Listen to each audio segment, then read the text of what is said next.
Қайырлы күн, бүгінгі күндеріңіз қайырлы да сәтті болсын. Қайырлы күн, бүгінгі күндеріңіз қайырлы да сәтті болсын. Қазіргі мына күннің қатты ысуына байланысты көптеген адамдар бұрт қатты қызып барады. Не істейміз деген сұрақты жекеме өте көп шығады. Мысалы, менікі 70-80 сантиметрді, кей жерде 1 метрге дейін көтерілген биік. Бірақ оның асты биогумус болғандықтан, биогумус қызбайды. Біз кешке жақын су себеміз. Кешкі салқында жылаушаның бәрі бетіне шығып тамақтанады да күндіз жан сауғалап, барлығы биогумусқа тығылады, астына қарай кетеді жан сауғалап. Бірақ суды қатты сеппеңіздер, өте көп. Өйткені асты шылқылдап, көгеріп, балшық болып жылаушандар ауырады, және де биогумустың сапасы төмендейді.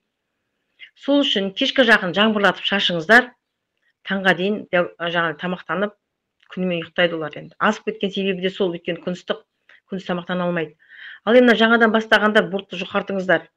Сіздердің астында биогумус жоқ қой, жаңадан ол свежий күн болған екен, қызады, оны жусаңыз да, кептірсеңіз де бәрібір разница жоқ, ол свежий күн қызады. Қатты қызып кетпеу үшін жұқартыңыздар, және де үстін мүмкіндігінше шөппен, сабанмен қалыңдау жабыңыздар. Шөптің асты салқын болады, термостат қой. Асты салқын ылғал ұстап тұрады, беті күнге қызып қурап жатқанмен астыңғы жағы салқын болады.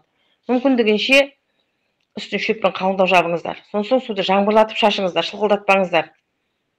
Оны шылқылдатып, астын көгертіп, оны аударып жатсаңыздар, астында жұмыртқаның бәрі бетіне шығады да, күнге күйіп өліп қалады күн ыстығынан.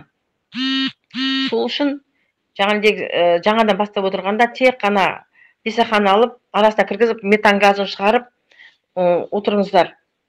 Бесақамен аударып тастамаңыздар. Тек қана бесақаны арасына жаңағы соғып ауа кіргізіп қойсаңыздар болады.